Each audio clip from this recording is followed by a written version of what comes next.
एक निवेदन आप सबसे करेंगे। दुख है ना थोड़ा सा अगर आपके जीवन में, शिव जी को आप जल चढ़ाना चालू कर दीजिए। शंकर भगवान को आप जल चढ़ाना प्रारंभ कर दो। अगर दुख है ना जीवन में, शिव जी को जल चढ़ाना प्रारंभ कर दो। और एक निवेदन और करेंगे, अगर दुख समाप्त ही नहीं हो रहा है, कोई बीमारी एक पूरी होती है दूसरी लग जाती है, दूसरी बीमारी पूरी होती है तीसरी लग जाती है, तीसरी बीमारी पूरी होती है चौथी लग जाती है, कुछ प्रॉब्लम चली रही है, तो एक जल के पात्र में जल लीजिए, कलश लोटा पानी का भर लीजिए और उस पात्र में चावल के 2 दाने डाल लीजिए, अक्षत के 2 दाने डालिए। घर में से लेकर जाओ, थोड़ा सा जल बेलपत्री के वृक्ष के नीचे डाल दीजिए, थोड़ा सा जल पीपल के वृक्ष के नीचे डाल दीजिए और थोड़ा सा जल या तो आंवले का पेड़ मिल जाए या शमी का वृक्ष मिल जाए, शमी का वृक्ष मिले या आंवले का वृक्ष मिले, उसके नीचे डाल दीजिए। 3 जगह पर अगर कोई बीमारी ऐसी हो गई कि वो समाप्त नहीं हो रही, बड़ी बड़ी तकलीफ, मतलब एक बार दवाई अगर चालू हो गई तो दवाई बंद ही नहीं हो रही है, तो उसके लिए आपको 3 जगह पर जल चढ़ाना प्रारंभ कर दो। मात्र 1 हफ्ते से ज्यादा चढ़ाना भी नहीं पड़ेगा। जैसे 1 हफ्ते आप टेबलेट लेते हो, गोली लेते हो, 1 हफ्ते चढ़ाना प्रारंभ कर दो। सबसे पहले बेलपत्री के पेड़ के नीचे क्या करना है, जल का पात्र लेना है, उसमें 2 दाने चावल के डालना, 2 दाने अक्षत के डालिए।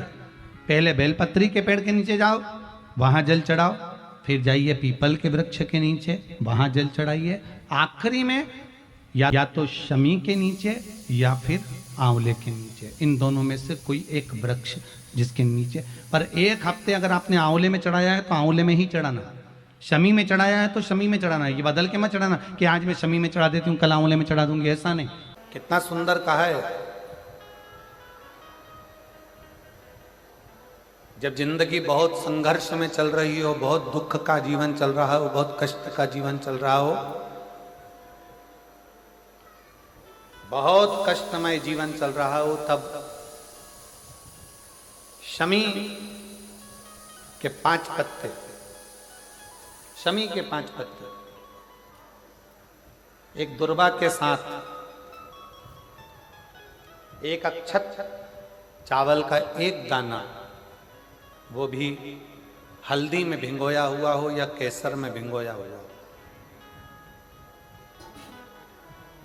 शमी पत्र 5, 1 दुर्वा, 1 चावल का दाना, जो दिल से हृदय से बेलपत्री के वृक्ष के नीचे पार्थिव लिंग का निर्माण कर कर मट्टी का शिवलिंग बनाकर प्रदोष काल में, मतलब शाम के समय पर शिवलिंग बनाकर उस पे जल चढ़ाकर, जो ये 5 शमी का पत्र, 1 दुर्वा और 1 चावल का दाना, अपनी कामना कर कर जो दुख चल रहा है बाबा से विनय कर कर 1-1 पत्ता जब समर्पित कर दे, फिर 1 दुर्वा समर्पित कर दे, फिर 1 चावल का दाना समर्पित कर दे और बाबा का वहीं पर पुनः विसर्जन कर दे, 3 महीना तो जाने दो, 15 दिन के अंदर वो दुख कटता जरूर है, चाहे कोई भी दुख,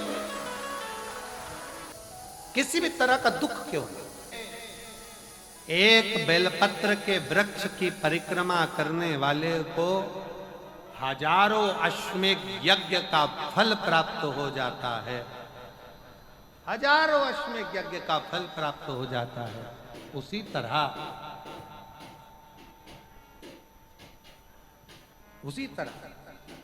एक पार्थिव लिंग का निर्माण करने वाले को, मिट्टी का शिवलिंग का निर्माण कर कर पूजन करने वालों को 12 ज्योतिर्लिंग के शिवलिंग के दर्शन का पुण्य फल प्राप्त।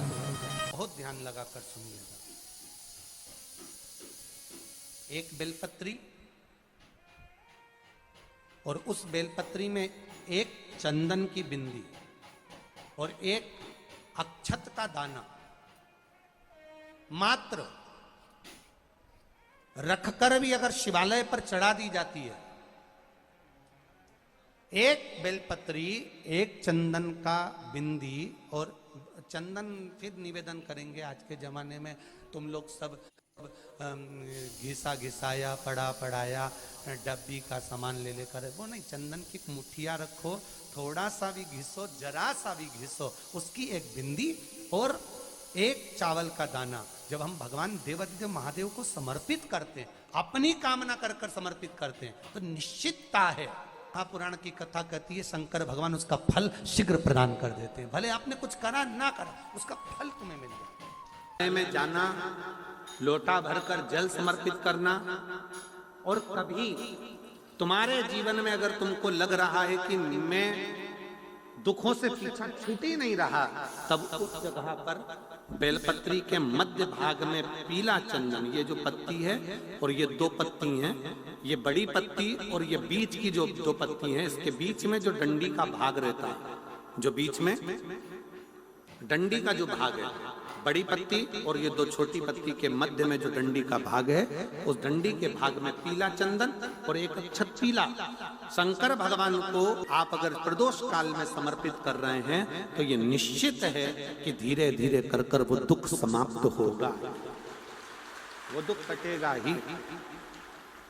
प्रकट वर्णन किया गया शंकर भगवान की आराधना में, शिव की आराधना में, जब तुम्हें लगता है कि तुम्हारा व्यापार नहीं चल रहा, कोई तुम्हें धोखा दे रहा है, लक्ष्मी नहीं आ रही, बहुत चिंता में पड़े हुए हो, बहुत टेंशन में जिंदगी चल रही है, बहुत बीमारियां तुमको घेर ली है और चारों तरफ अंधेरा ही अंधेरा नजर आ रहा है, तुमने विचार करा अब मैं तो मर जाऊं तो अच्छा, मैं सुसाइड कर लूं तो अच्छा, मैं मर जाऊं तो अच्छा, तो मरने से पहले एक काम कर कर देखना, शंकर भगवान की आराधना कर कर देखना, शिव पर एक लोटा जल चढ़ा कर देखना, और ज्यादा चिंता, ज्यादा टेंशन हो तो बेलपत्री के जड़ को घिसकर उसका चंदन बनाकर शंकर को लेपन कर कर उसकी भी आराधना कर कर देखना कि बेल चंदन का फल क्या। बेलपत्र, एक बेल, ये कोई साधारण नहीं, एक बेलपत्र, एक बेल, ये कोई साधारण नहीं, एक बेल। इसकी नीचे की डंडी से लेकर ये दो पत्तियां जहां लगी हैं, और दो पत्ती से लेकर ये बीच की जो पत्ती है उसमें जो गैप है, उसमें जो जगह है, दिख रही है आपको, ये दो पत्ती से लेकर बीच की पत्ती के बीच में जो जगह खाली रहती है, 33 कोटि देवी देवताओं विराजमान रहते हैं इस बीच की जगह में। जब शिव जी को चढ़ाया जाता है तब इस पत्ती के बीच की जगह शंकर के शिवलिंग पर रखा जाता है, तो शिव जी इतने प्रसन्न होते हैं कि मेरी स्तुति करने के लिए ये भक्त 33 कोटि देवताओं को लेकर आया है, मेरी स्तुति करने के लिए। लोग चावल लाए, लोग अंबारियां लाए, धन लाए, दौलत लाए, संपदा लाए, पर एक शंकर का भगत ऐसा होता है जो एक बेलपत्री के रूप में 33 कोटि देवताओं को, 64 योगिनियों को, आदि शक्तियों को शंकर को समर्पित करता है। कितना सुंदर संवाद है, कितना सुंदर बात कही कि भूल से भी किसी तीर्थ में नहीं गए, कहीं हमने गौदान नहीं करा, कहीं हम किसी तीर्थ में नहीं गए, हमने कहीं गौदान नहीं करा, हमने कहीं ब्राह्मण भोजन नहीं कराया, हम कहीं गंगा यमुना कावेरी सरस्वती नर्मदा छिपरा पुण्यवान नदी में हम स्नान नहीं कर पाए। शिव महापुराण की कथा कहती है भूलवश भी अगर पिपलेश्वर या बटकेश्वर किसी शिवालय पर भूल से भी अगर एक लोटा जल चढ़ जाता है तो देव अधिदेव महादेव सारे तीर्थों का फल अपने आप प्रदान कर देते हैं। भूल से भी चढ़,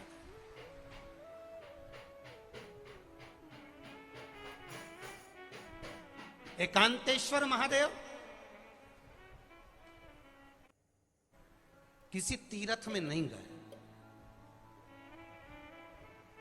कहीं हमने गौदान नहीं करा, कहीं हम किसी तीर्थ में नहीं गए, हमने कहीं गौदान नहीं करा, हमने कहीं ब्राह्मण भोजन नहीं कराया, हम कहीं गंगा यमुना कावेरी सरस्वती नर्मदा छिपरा पुण्यवान नदी में हम स्नान नहीं कर पाए। शिव महापुराण की कथा कहती है भूलवश भी अगर पिपलेश्वर या बटकेश्वर किसी शिवालय पर भूल से भी अगर एक लोटा जल चढ़ जाता है तो देव अधिदेव महादेव सारे तीर्थों का फल अपने आप प्रदान कर देते हैं। भूल से भी चढ़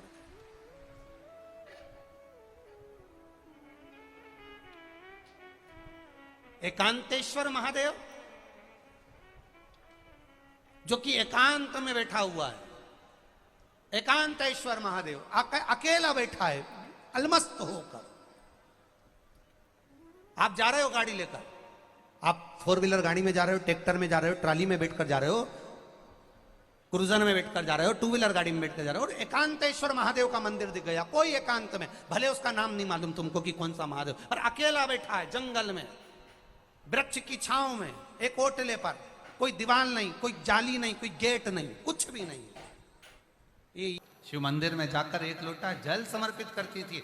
और शास्त्र कहता है कि शंकर के मंदिर में अगर एक लोटा जल कोई एक परिवार का व्यक्ति भी समर्पित कर रहा है तो समझ लेना कि वो अपनी 71 पीढ़ी को पार लगा रहा है। वो अकेला नहीं, 71 पीढ़ी को पार लगा रहा है। शिव महापुराण की कथा कहती है जब बच्चा गर्भ में आता है, माता के गर्भ में जब संतान आती है और माता के गर्भ में जब संतान रहती है, उस 9 महीने में स्त्री नारी अगर कहीं शंकर के मंदिर के सामने से निकल जाए या शिवालय का जल स्त्री को मिला हो या शंकर भगवान का कोई प्रसाद या शंकर भगवान का कोई नाम जाप या शंकर भगवान का कोई मंत्र जाप उस स्त्री के कानों में पहुंच जाए तो जो गर्भ में बच्चा होता है वो बच्चा शंकर की कथा तक या शिवालय तक उसको बिना बोले ही वो अपने आप चला ही जाता है, पहुंच ही जाता है। उस गर्भ में रहने वाले बच्चे को भगवान शंकर के मंदिर के सामने से भी कोई गर्भवती स्त्री निकल कर चली जाती है तो उसका भी फल उसको प्राप्त हो जाता है, उसका भी फल उसको प्राप्त हो जाता है। और वो फल साधारण नहीं होता। क्यों? बेलपत्री को जब भी चढ़ाया जाता है तो पीछे की डंडी पकड़कर नहीं चढ़ाया जाता। बेलपत्री को चढ़ाने के लिए मध्य भाग को, जैसे यह बेलपत्र होता है तो इसका मध्य की जो डंडी होती है, मध्य भाग होता है बेलपत्री का, तब मध्य भाग को पकड़कर हम भगवान शंकर को बेलपत्र समर्पित करते हैं। कोई भी बेलपत्र ऐसे नहीं चढ़ाता कि डंडी पकड़ के चढ़ा दिया, फिर पीछे की डंडी पकड़ के चढ़ा दिया, फिर पीछे की डंडी पकड़ के चढ़ा दिया, फिर डंडी पकड़ा फिर चढ़ा दिया ना। मेरे देवादिदेव महादेव को जब भी बेलपत्र चढ़ाया जाता है तो मध्य भाग,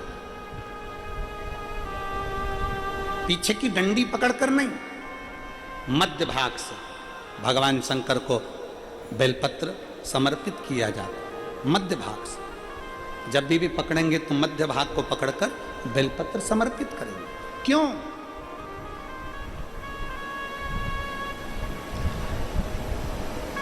क्योंकि हमने भगवान शिव को मध्य भाग पकड़कर इसलिए समर्पित करा कि ये केवल बेलपत्र का मध्य भाग नहीं है मेरे शंभू, मेरे हृदय के मध्य भाग को मैं आपके चरणों में समर्पित कर रही हूं। मेरा दिल, मेरा हृदय, मेरा चित्त मैं आपको दे रही हूं। मध्य भाग एक विश्वास के साथ दे रही हूं। इतनी सुंदर बात नंदी ने कही है। नंदी ने ये बात जो कही वो वास्तव में बड़ी सुंदर है कि मान लो यदि कोई कार्य तुम्हारा हो नहीं रहा और पूरी दुनिया में तुमने कर कर देख लिया, बहुत प्रयास कर कर देख लिया, तो भी वो कार्य अगर तुम्हारा नहीं होता तो फिर एक काम करो कि शिव की स्तुति करो, शंकर की स्तुति, शंकर का गुणगान, शंकर की भक्ति, शंकर का स्मरण।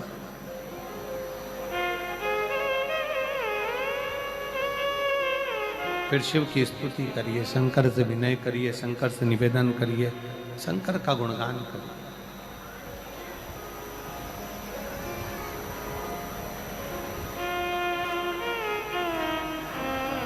पर भगवान की भक्ति होती कब? जितने आस्था चैनल पर कथा सुन रहे हैं, जितने फेसबुक यूट्यूब पर कथा सुन रहे हैं, जितने पंडाल में बैठकर शिव भक्त कथा को रसपान कर रहे हैं, उनसे निवेदन करूंगा कि शंकर की भक्ति होती कब है? शंकर का स्मरण कब होता है? शंकर की भक्ति कब होती है? शंकर की कथा सुनने में मन कब लग सकता है?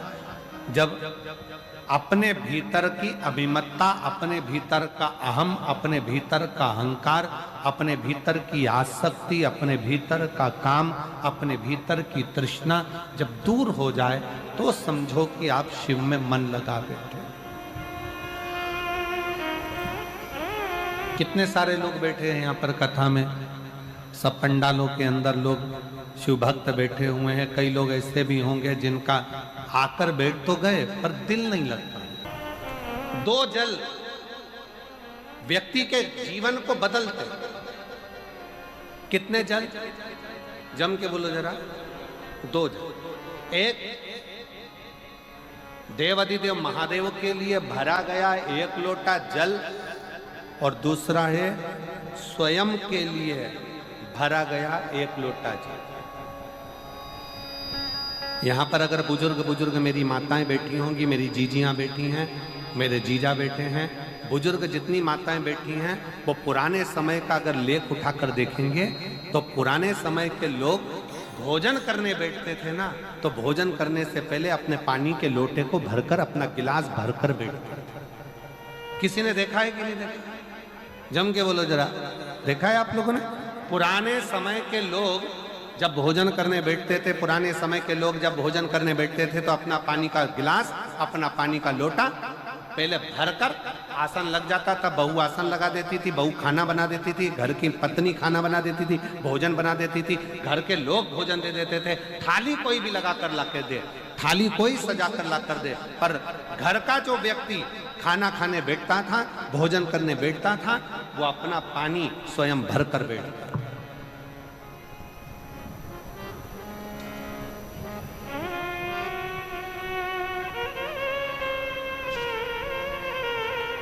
अब आज के जमाने में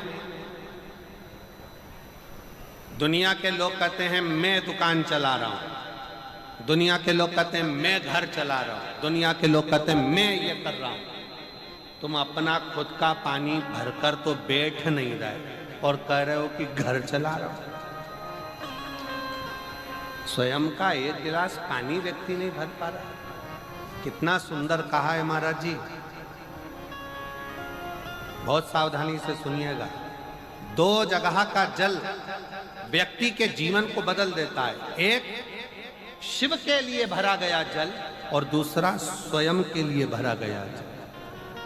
स्वयं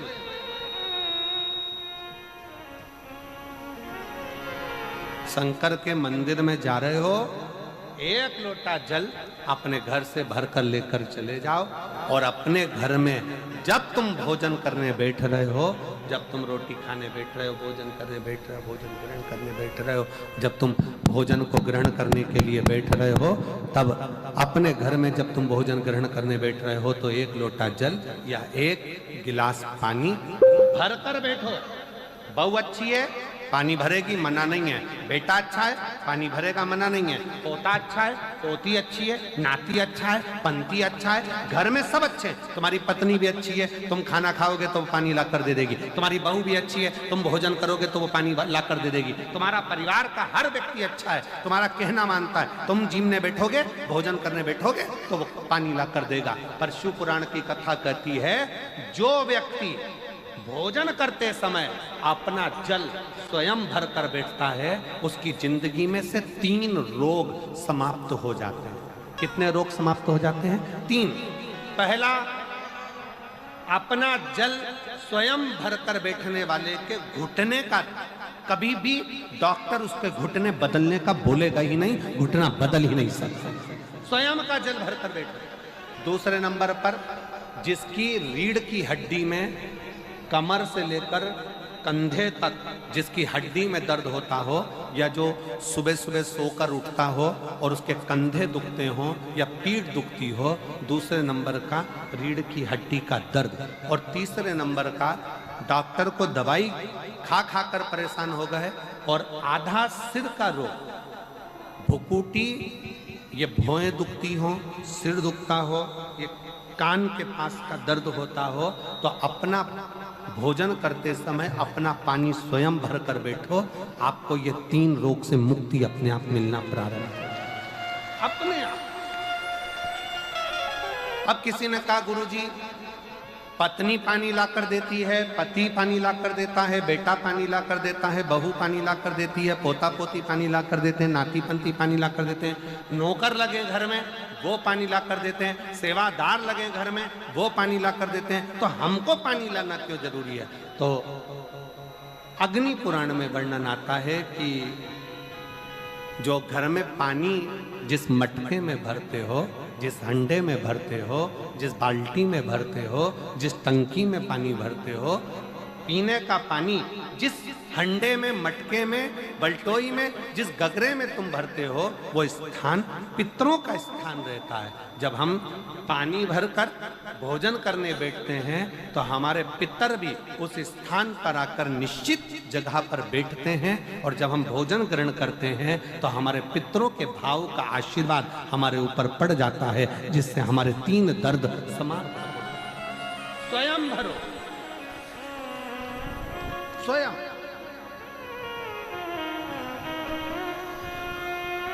अब आज का जमाना इतना विचित्र है कि नौकर चाकर, परिवार, घर इतना बड़ा हो गया।